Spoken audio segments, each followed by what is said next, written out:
Welcome back to another episode of All the Castles, the show where we visit all the castles within the UK. I apologise if I'm a little quieter than normal today. Got a cold, bad throat, so don't really want to be shouting. But here we are at, is it just called Rhyl Castle? Rhuddlan Castle. Rhuddlan Castle, beautiful place, very windy, a little bit chilly today, but that's okay. It's all worth it, because I mean, just look at it, man. That's beautiful. Well, a little bit of history here. Rhuddlan is possibly a burh founded by Edward the Elder during his campaigns in the early 10th century, but nobody's too sure about that. What is sure is that this was a site owned by a Welsh prince around about the 1060s called Rhuddlan ap Gruffydd, and he was defeated by Harold II of Battle of Hastings fame in 1063, but he didn't have much chance to do anything because of course he lost his throne and his life at Hastings in 1066. William I let one of his followers, Robert ap Rhuddlan, build a castle here just to the south. We can have a look at it. It wasn't quite on this site, but the reason for this site was that it was very close to a ford over the River Clwyd. So that's why this castle, unlike many others in the so-called Ring of Iron, is not actually on the sea. But in 1277, a different Llewellyn rebelled against the rule of Edward I. Edward I came here and beat him and actually made Llewellyn surrender at Rhuddlan, and it was he who decided to create a new big stone castle at a slightly different site, and that's what you see here. And that was built, well, it was started by a chap called Bertram, and then it got handed over to the master castle builder James of St George, who we've already heard of. And we were actually going to visit this back in October, but it was closed due to Storm Amy, and that's why we went on to Denby. You might have seen that video.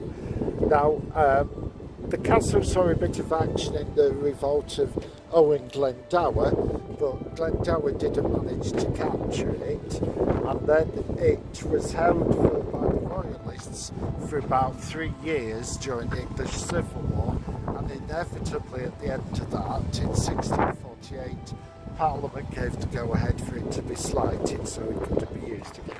And that's the state it's been in ever since, really. In 1944 it got taken over by the Welsh Government, and it's preserved for us to look around today. As you can see, it's got a very deep moat protecting it, so that certainly helped in the defence. And Edward I also created much of the town that you can see here. Well, it's not quite a town actually, it's a little sort of village now, a bit of a suburb of Rhyl, but this is its crowning glory, obviously.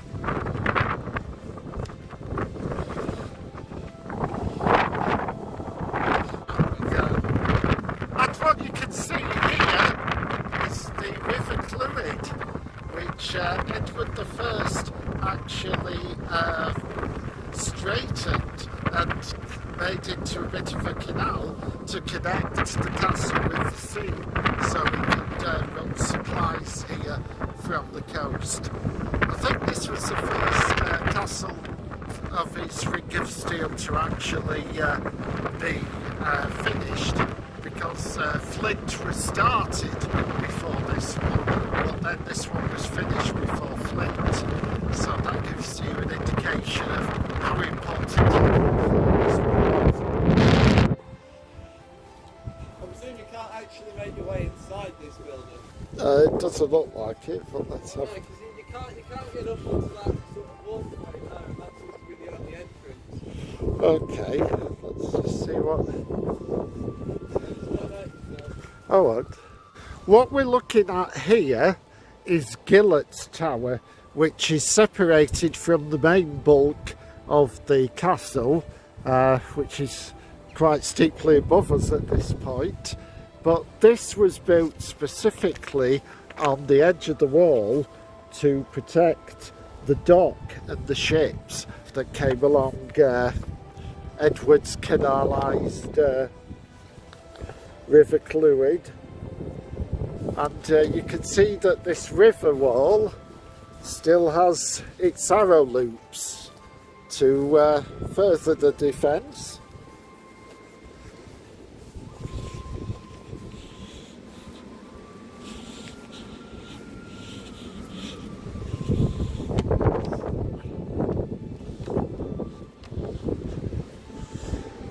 Looks like it's now a hollow structure. You can't actually climb to the top. But, yes.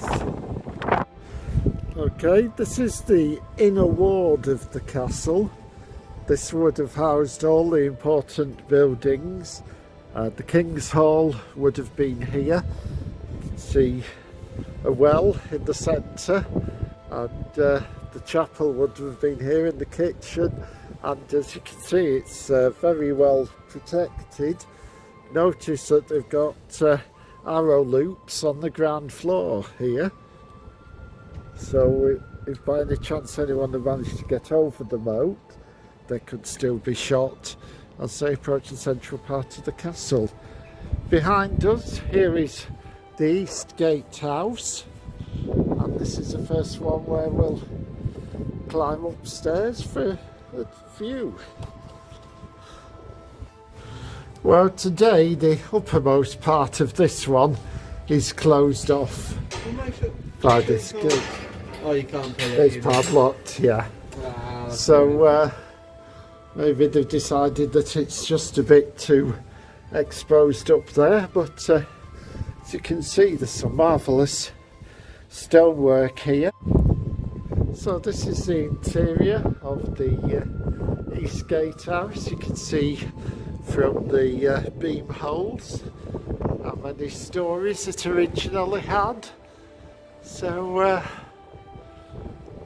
yeah, as with a lot of these castles, some of the dressed stone remains in place and some of it has been reused, exposing the rubble underneath.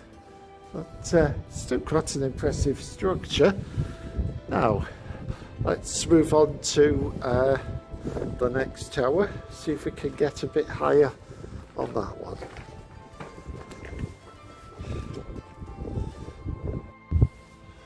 This is the second part of the Eastern Gate House, the left-hand tower, and that too has a staircase that you can climb, but again, we stopped by a padlock, but that bit really is exposed. I can well understand that you wouldn't let people go roaming up there.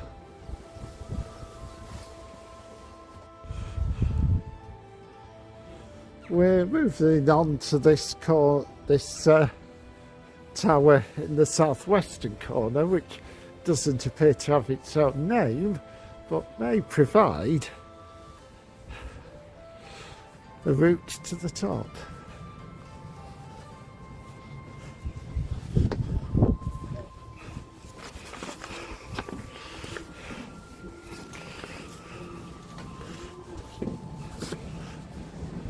So, as you can see,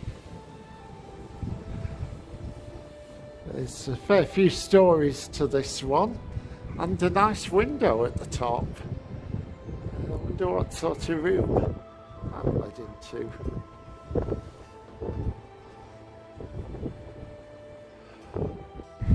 I think this staircase is even steeper and narrower than the other ones. Oh, okay. Well, I don't ever really like this kind of staircase. Although I love history and I love castles, I always just walk on this and I'm like, yep, I'm gonna die.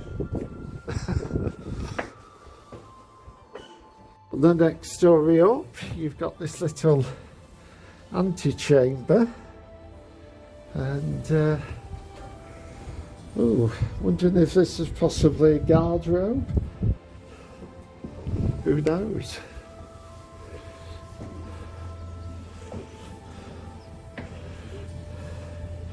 Not too many interpretation boards around here. Again, this one leads you halfway up. You can see that that window doesn't really, there's no actual route there, it just leads to a narrow sort of arrow loop, but it's quite a nice impressive arch. Maybe there was a chapel or something on the top floor that would merit an ornate arch. Seem to be some resident pigeons, because we can hear them cooing, but we can't actually see them. And I see a couple. Oh, right. Okay. You just can't see because it's embedded in the sunlight. You can see there's having to be some protection on the roof up here. Don't want the stone falling on people's heads, which is all well and good, of course. Right, I should mention, Simon, that you have actually been here before. Me and your mum took you round here in a pram when you were about 9 months old, and there was a model doing a photo shoot in here, presumably with permission. And One can only hope. Was it a glamour model? Well, she certainly had the attributes to be a glamour model, and I was trying to look at her without it being too obvious to the missus, obviously. You cheeky man. You're a bit too young to appreciate that sort of thing, I think. Oh, never.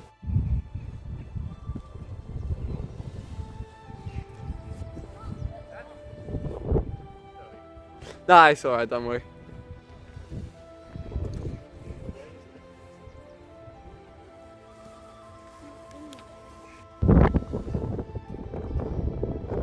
So we're now about to enter the most impressive and proudest part of the castle, the West Gatehouse, which is guarded by 2 towers, and there's a fair proportion of each left.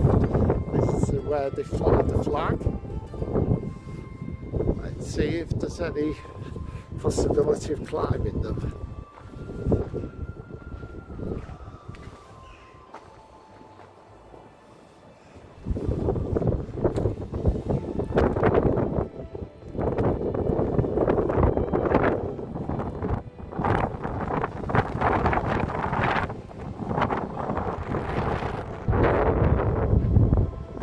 That's a strong wind. Yeah. No.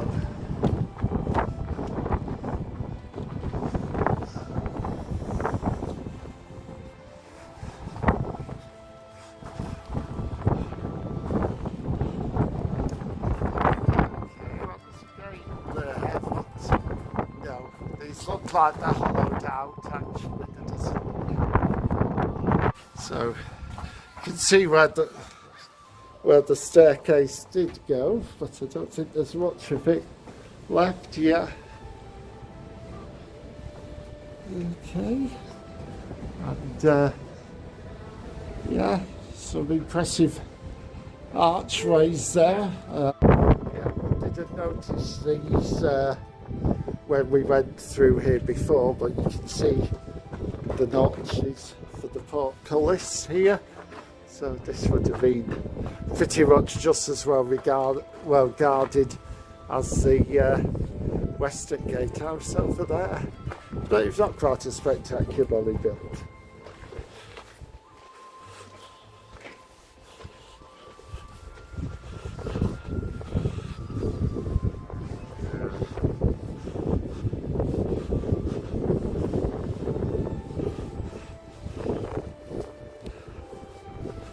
And this seems quite unusual to me. We've obviously seen quite a few moats before, but I don't remember seeing them as well stone lined as this. But can you think of any other castle that's got so much stonework around the moat? I seem to remember a little bit in Denby. Okay. Maybe. Yeah, well, we'll walk along to that ridge, see if that board tells us a bit more about it. So, yes, as I mentioned when we were down at Gillet's Tower, this was the key. So maybe that's why it needed so much of the stonework, so that Edward's supplies and boats could come and go. And this is a pretty unique feature of this castle, I think. I don't remember any that were so integrated with the river work. And it said that 18,000 ditches were used to dig out the moat, and they were brought from counties across England. Presumably couldn't trust the Welsh to do a good job. So yeah, Edward the First certainly made his mark on this landscape. Hello, well, we're just shouting from the rain before we wander up to have a look at the original castle site. Two things to mention. The lady behind the desk told us that the pronunciation of the Welsh name was Rhuddlan. So the Welsh, this is not Rhuddlan Castle, this is Rhuddlan Castle. And also she mentioned that the viewing platform at the top of the Eastern Gatehouse is normally open, but she just went up this morning and assessed that it was a bit too gusty, bearing in mind, you know, that children would want to be climbing up there, so they decided to keep it locked today. So hopefully that facility will be open if you should ever decide to follow in our footsteps. So as you can see, we're approaching, well, we're on the site of the original Rhuddlan, the Watton Bay Castle built after the Norman conquest, and you can see that there's a person and his dog already on top of it, giving you an idea of the scale. I'm not going to linger too long here, but I do want to see the view. Yeah, we're stood where the original stone keep would have been. No trace of it now. I presume any stonework was used to connect across there to Newcastle, but this is still a wonderful spot. Right, well, if you've enjoyed this video, please leave a like, a nice subscribe, a comment, and share it with your mates if you have any. Yeah, it's been a nice castle to film. Well, technically two, but I mean, it's more like all the mounds of dirt if we were going to cover that one. So yeah, tune in for the next video on the channel. What will it be? We'll have to find out, won't we?